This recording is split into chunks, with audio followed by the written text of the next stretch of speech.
তো সেই মোস্ট মানে কি বলবো একটা ইমাজিং রেসিপি নিয়ে এসেছি, যেটা এখন অবধি তোমাদের সাথে শেয়ার করিনি।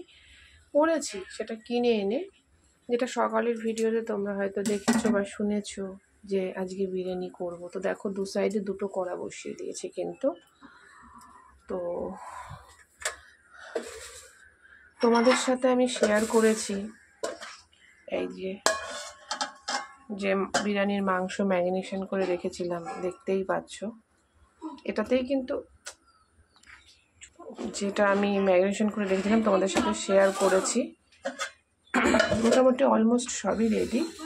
আর এই দেখো বিরিয়ানির আলুটা দেখেছো কি সুন্দর, আর এখানে বিরিয়ানির ডিম। তো মোটামুটি কিন্তু আমার সব কিন্তু হয়ে গেছে, দেখতেই পাচ্ছ হয়ে গেছে, এবং দেখতেও কিন্তু দারুণ হয়েছে। তো ফার্স্টে মাংসটা বসিয়ে দিই। তখন না রসুন পেস্ট হয়নি, কোনো ব্যাপার না, আমি এখন তেলেও দিয়ে দিতে পারবো রসুনটা, তাই এইভাবে করে নিচ্ছি। আমি রসুন এখন এইভাবেই বাটি, দেখতেই পাচ্ছ, দেখবে খুব সুন্দর হয়ে। বিরিয়ানির আলুগুলো ভাজবো তাই তেল দিয়ে দিলাম, আর এটা তো কড়া গরম হয়ে গেছে, একবারে তেল দিয়ে দিই। বিকেল থেকেই শুরু করে দিলাম, কারণ যাতে রাত্রিবেলা বেশি ওয়েট করতে না হয়, আর রাত্রিবেলা এখন বেশ কারেন্ট চলে যায়, তো সেই জন্যই।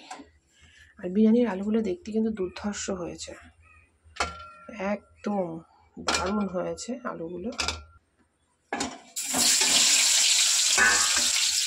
তো বন্ধুরা দেখো আলুগুলো সুন্দর করে কিন্তু ভেজে নেব।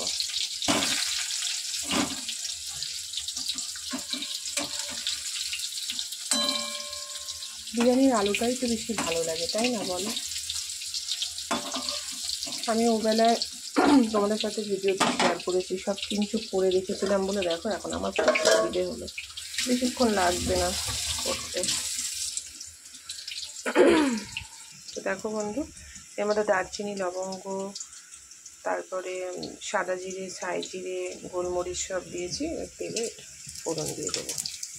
আর এদিকে দেখো লাল লাল করে কিন্তু আলু ভাজা হয়ে গেছে, তুলে নেব। কুচিয়ে রাখা পেঁয়াজটা দিয়ে দেবো।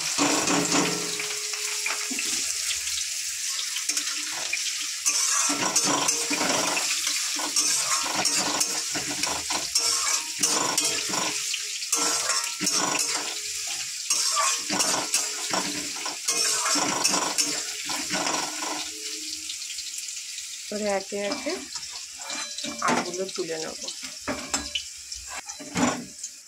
বাকি আলুগুলো দিয়ে দিলাম।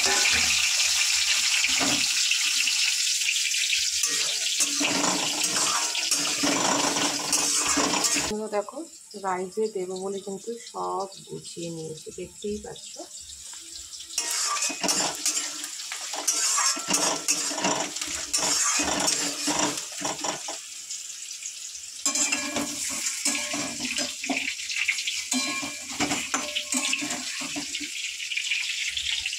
এবারে রসুনটা দিয়ে দিই, আদা তো আগেই দিয়ে দিয়েছি।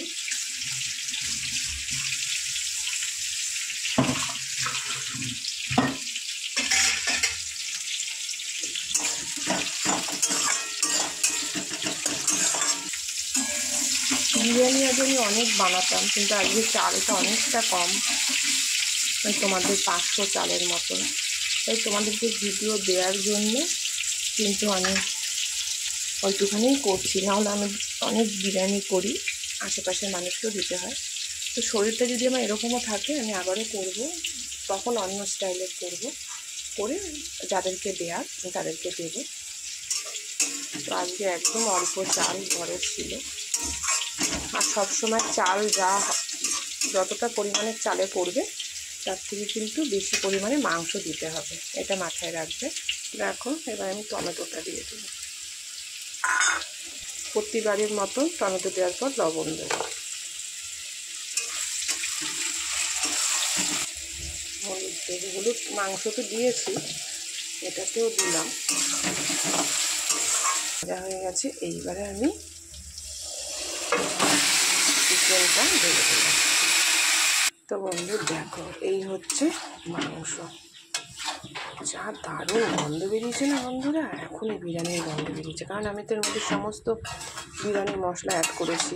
এটা কিন্তু চিকেন চাপের জন্য একদম প্রযোজ্য। রাতেরটা করে রাখছি, রাতে কারেন্ট চলে যায় না, তো এখনই কিন্তু বিরিয়ানির গন্ধ বেরিয়ে গেছে। ভিডিওটা হয়তো খুব বড় হবে। তো এই হলো বিরিয়ানির মাংস, দেখতেই পাচ্ছ এটা হবে, আমি ঢেকে দেব। আর এখানে আলু ভাজা যে তেলটা আছে সেই তেলটা কিন্তু আমি দিয়ে দেব। আর এই কড়াতে আমি একটু জল গরম করে রেখে দেবো। বিরিয়ানির মাংস বসিয়ে দিচ্ছি, এদিকে মাংসের জন্য গরম জল বসিয়েছি। তো ভালো করে কষিয়ে নেবো, তোমাদেরকে হয়তো দুটো পার্টে দেখাতে হবে। তো চলো সেই ফাঁকে আমি বিরিয়ানির চালটা রেডি করে নিই। দেখো বিরিয়ানির চাল কিন্তু নিয়ে নিয়েছি, এবার ধুয়ে নেবো। চাল একটুখানি ভিজিয়ে রাখলাম, এক্ষুনি দিয়ে দেবো, জলটা ফুটলে ততক্ষণ অবধি ভিজুক। ভাত হবে বলে জল বসিয়ে দিয়েছি, জল আমি আরও দেবো। সবসময় বিরিয়ানির জল কিন্তু পরিমাণে অনেকটা করে দিতে হয়। দেখো জল দিয়ে দিলাম, দেখতেই পাচ্ছ পুরো ভরা ভরা হাঁড়ি। মাংস দিয়েও কিন্তু খুব সুন্দর একটা স্মেল ছেড়েছে। বিরিয়ানির মাংস কিন্তু সবসময় হয় ম্যারিনেশনের উপর। তো দেখো কত সুন্দর, এত সুন্দর ম্যারিনেশন করেছি যে, আর অনেকটা আগে করেছি, তার জন্য মাংস কিন্তু সেদ্ধ হয়ে গেছে। মাংস কিন্তু একদম সেদ্ধ হয়ে গেছে। তো এটাই হচ্ছে ব্যাপার, যত বেশি ম্যারিনেশন করে রাখবে, সব কিছু মাখিয়ে রাখবে, তত ভালো হবে খেতে। তো বন্ধু দেখো এখানে কিন্তু আমি দুধ গুলে নিয়েছি গরম জলে। এই দুধটা দিয়ে কি করব চলো, তোমরা জানো দুধ লাগে জাফরান কেশর দেওয়ার জন্য। তো সেই জন্য কিন্তু আমি এখানে আমুল দুধ ঘন করে গুলেছি। বিরিয়ানির মাংস রেডি, শুধু ঝোলটা একটু টানবো। তো আমি এই দুধটা এক্সট্রা মনে হচ্ছে, এর জন্য যেহেতু অল্প পরিমাণ, এটা আলাদা রেখে দিলাম, যদি লাগে পরে দেবো। এর মধ্যেই দেখো কী দেব। তো আমি কিন্তু ফুড কালার দিই না, এই দেখো কেশরটা দিয়ে দিলাম পুরোটাই। আমি কখনো, যেহেতু আমার ছেলে খায়, আমি যতটা পারি, আজকে তোমাদেরকে সমস্ত মশলাটাই দেখিয়েছি, কিন্তু আমি অত মশলা দিই না। তোমাদের সাথে আর একদিন টেস্টি খাবার বিরিয়ানি মশলা কম দিয়ে কীভাবে রান্না করতে হয় তোমাদেরকে দেখাবো। আর এটা হচ্ছে কি বলতো, ওই জয়িত্রী অনেক সময় ভাতে দিয়ে দেয় গরম জলে, আমি ডাইরেক্ট এটা দুধে দিই, তাতে টেস্টটা আরও বেশি বাড়ে। তোমরা জানো ভালো করে, দেখেছো কেশরের কিন্তু সাথে সাথে সাথে রং বেরিয়ে গেছে। তো এটাই কিন্তু দেখতেই পাচ্ছ কি সুন্দর রং বেরিয়েছে। তো এটা আমি এরকম করে রেখে দিলাম। ওখানে দুধ গোলা আছে, যদি লাগে আমি একসাথেই দিয়ে দিলাম সব, কারণ যদি দুধ লাগে আমি এটাতে দেবো, আর অন্য জায়গায় করলাম।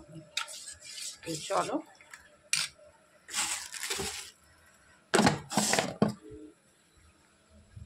গরম জলে লবণ দিয়ে দিলাম। লবণটা ভাত যখন দমে দেয়, লেয়ার তৈরি করে তখন দেয়, কিন্তু সেটা আমি দিই না, কারণ একটা কাঁচা যে লবণ তার একটা ফ্লেভার পাওয়া যায়।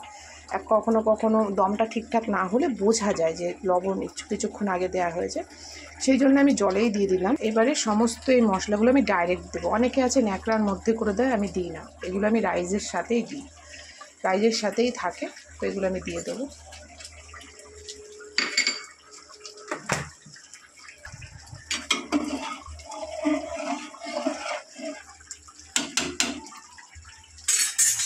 অনেকে অলিভ অয়েল দেয়, তো আমি দেবো কি ঘি দেবো, কারণ। তো বন্ধুরা এবার আমি আলুগুলো দিয়ে দেবো। আলুগুলো একদম লাস্টে দিচ্ছি, জাস্ট মশলাটা ঢোকার জন্য, কারণ আলুগুলো অলরেডি সেদ্ধ আছে। তো বন্ধুরা আমার কিন্তু মাংসের চিকেন চাপ রেডি। বিরিয়ানির এই রেসিপিটা কিন্তু অনেক বড় হয়ে গেছে। আর আমি কেন ঘি দিলাম জানো, যাতে ভাত মানে চালগুলো ভাতের সাথে ভাত না লেগে যায়। অনেকে তেল দেয়, তো আমি তেলের বদলে ঘিটা দিলাম, যাতে ফ্লেভারটাও সুন্দর আসে। আর এটা কিন্তু বেশিক্ষণ করতে হবে না, এমনিতে অনেক দিনকার চাল ঘরে ছিল, তার মধ্যে আমি ভিজাইনি, যদিও বা ভিজিয়ে রাখতে হয়, আমি সামান্য জল ফুটতে ফুটতে ততটুকুই ভিজেছে, তো হয়ে যাবে এক্ষুনি। তো চলো তোমরা দ্বিতীয় পার্টে দেখতে পারবে আমার লেয়ার দেয়া বিরিয়ানিটা পুরো কমপ্লিট হওয়া, দমে দেয়া, সবটা তোমরা পরের পার্টে দেখতে পারবে। দেখো আমার রাইস কিন্তু নেমে গেছে, দেখো রাইস আমার নেমে গেছে, একদম ঝরঝরে রাইস হয়েছে, দেখতেই পাচ্ছ একদম ঝরঝরে রাইস। রাইসটাকে আমি একটু ঠান্ডা হতে দেব, ঠান্ডা না হলে হবে না। ঝুড়ি আর একটা ঝুড়ি দিয়ে তোমার ঢেকে দিই যাতে ওপর থেকে কিছু না পড়ে, ফ্যানের হাওয়াতে ঠান্ডা। আর বেশি বাকি নেই, দমে বসালেই হয়ে গেল হচ্ছে বিরিয়ানি, চিকেন বিরিয়ানি। তো চলো